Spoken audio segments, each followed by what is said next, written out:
Capítulo 2. El caminante en la tormenta.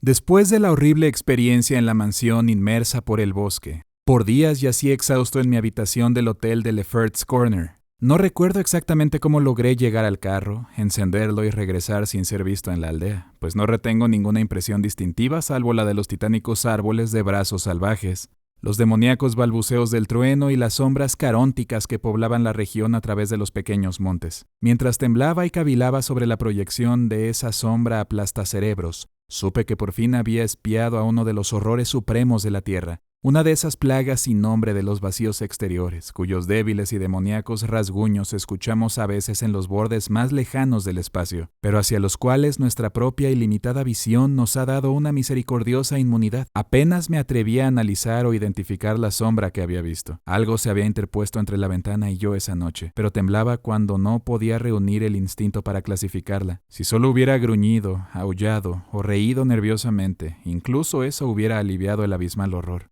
Pero fue tan silenciosa. Había descansado un pesado brazo o una pata trasera en mi pecho. Obviamente era orgánica, o lo había sido. Jean Martense, cuyo cuarto había invadido, estaba enterrado en el cementerio cerca de la mansión. Debía encontrar a Bennett y a Toby, si sobrevivieron. ¿Por qué se los había llevado a ellos y me había dejado a mí? Tenían un adormecimiento paralizante y unos sueños horribles. Al poco tiempo me di cuenta que debía contar mi historia a alguien o perdería la cordura por completo. Decidí no abandonar la misión para buscar al miedo acechante, pues en mi impulsiva ignorancia me pareció que la incertidumbre era peor que el esclarecimiento, por más terrible que pudiera ser. De acuerdo con esto, resolví en mi mente el mejor plan a seguir, a quién seleccionar para mis confidencias y cómo rastrear a la cosa que había destrozado a dos hombres proyectando una sombra de pesadilla. Mis principales conocidos en Lefferts Corner eran los cordiales reporteros, de los cuales algunos permanecían ahí para recolectar los últimos ecos de la tragedia.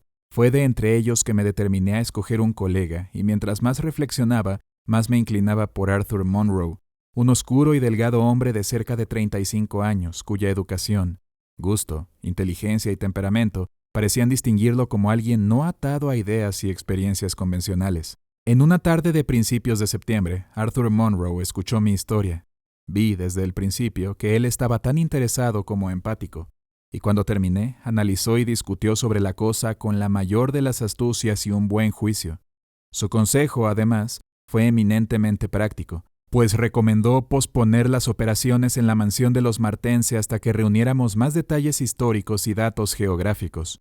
Por su iniciativa registramos el campo en busca de información sobre la terrible familia Martense y descubrimos a un hombre que poseía un maravilloso e iluminador diario ancestral. También hablamos tendidamente con los mestizos de la montaña que no habían huido por terror y confusión a las remotas cuestas. Acordamos preceder a nuestra tarea culminante, la exhaustiva y definitiva exploración de la mansión bajo la luz de una historia detallada, con una igualmente exhaustiva y definitiva exploración de los lugares asociados a varias de las tragedias o leyendas de los ocupantes. Al principio, los resultados de esta examinación no fueron muy esclarecedores, aunque nuestra tabulación de los datos pareció revelar una tendencia bastante significativa. El número de horrores reportados era mucho más grande en las áreas más cercanas a la casa o conectadas a ella por tramos del bosque mórbidamente abundante. Había, es cierto, excepciones. El horror que había captado el oído del mundo había ocurrido en un espacio sin árboles y alejado de la mansión y de cualquier bosque que lo conectara a ella. Sobre la naturaleza y la apariencia del miedo acechante, nada podía conseguirse de los tontos y asustados moradores de las cabañas.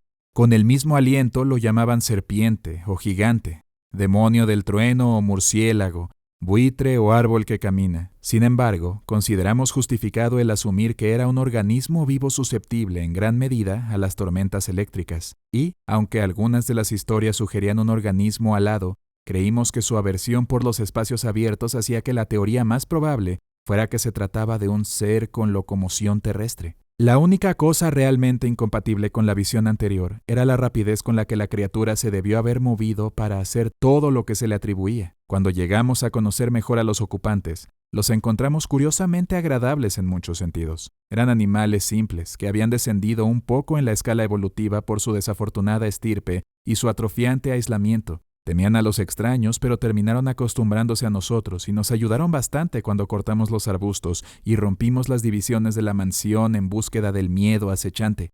Cuando les pedimos que nos ayudaran a buscar a Bennett y a Toby, se angustiaron sinceramente, pues aunque quisieran ayudarnos, sabían que las víctimas se habían ido para siempre del mundo como su propia gente desaparecida, que un gran número de ellos habían sido asesinados y removidos, como los animales salvajes habían sido exterminados.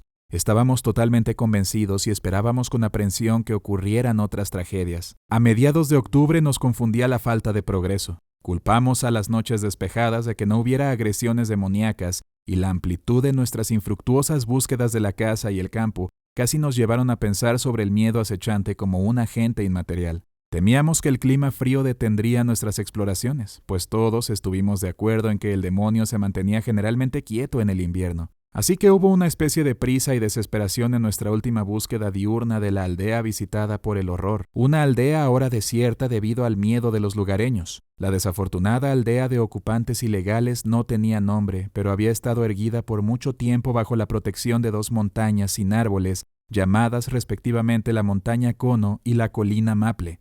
Era más cercana a la colina Maple que a la montaña Cono. Algunas de las burdas moradas habían sido escarbadas en la ladera de la montaña. Geográficamente yacía a 2 millas al noroeste de la falda de la montaña Tempestad y a 3 millas de la mansión cubierta por robles. De la distancia entre la aldea y la mansión, 2 millas completas y un cuarto del lado de la aldea eran campo abierto. La planicie estaba bastante nivelada, excepto por algunos montículos bajos y serpenteantes que solo tenían pasto y algunas hierbas como vegetación.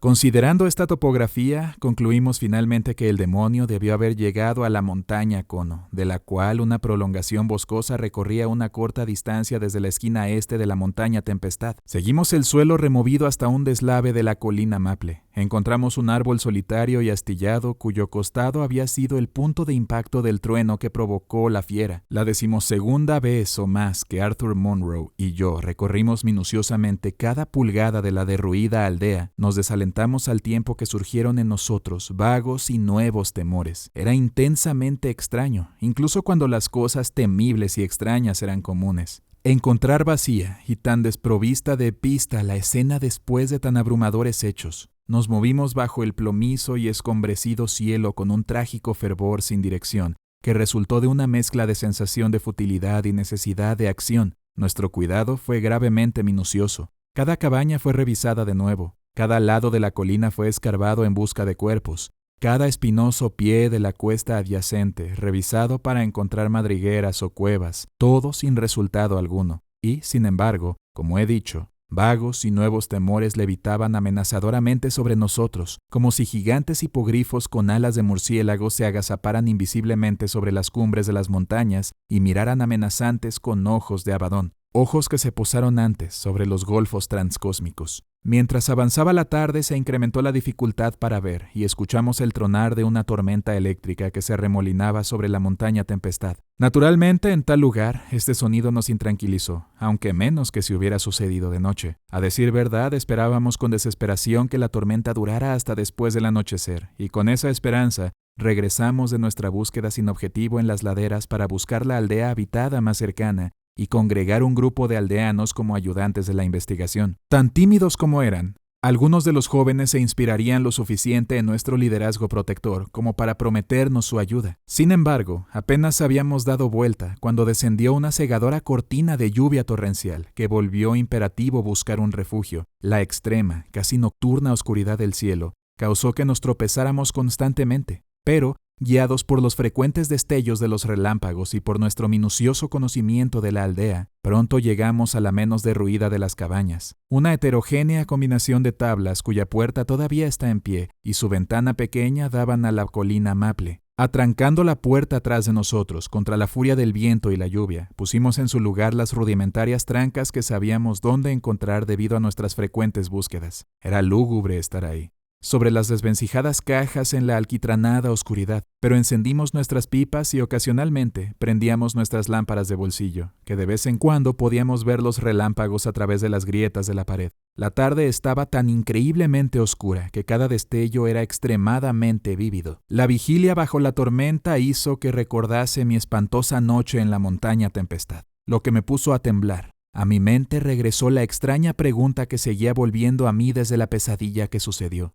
De nuevo me cuestioné sobre por qué el demonio, acercándose a 3 vigilantes, ya sea desde la ventana o desde el interior. Había empezado con cada hombre en cada lado de la cama y había dejado al de en medio hasta el final, cuando la titánica bola de fuego se lo había llevado. ¿Por qué no había tomado a sus víctimas en el orden natural, conmigo en segundo lugar, desde cualquier dirección desde la que se aproximara? ¿Con qué tipo de tentáculos acechaba? ¿Acaso sabría que yo era el líder y me salvó para un destino mucho peor que el de mis compañeros? A mitad de esas reflexiones, como para intensificarlas dramáticamente, cayó cerca un terrorífico trueno, seguido por el sonido de la tierra en avalancha. Al mismo tiempo, un viento aullante se elevó hasta un demoníaco crescendo de ululación. Estábamos seguros de que el solitario árbol sobre la colina Maple había sido golpeado de nuevo. Cuando él quitó la tranca de la ventana, el viento y la lluvia entraron aullando estruendosamente, de manera que no pude escuchar lo que él decía. Mientras esperaba a que se acercara, traté de comprender el pandemonio de la naturaleza. Gradualmente, la calma del viento y la dispersión de la inusual oscuridad dejaron claro el fin de la tormenta. Había esperado que durara hasta la noche y nos ayudara en nuestra misión, pero un furtivo rayo de sol que entró desde un agujero tras de mí removió la esperanza de que eso sucediera. Le sugerí a Monroe que era mejor tener algo de luz, aunque vinieran más lluvias, por lo que destrabé la puerta y la abrí. El terreno afuera era una singular masa de lodo y charcos, con frescos montones de tierra producidos por el pequeño deslave, pero no encontré nada que justificara el interés que mantenía callado a mi compañero. Recargado junto a la ventana, me acerqué hacia donde se recargaba y toqué su hombro, pero no se movió.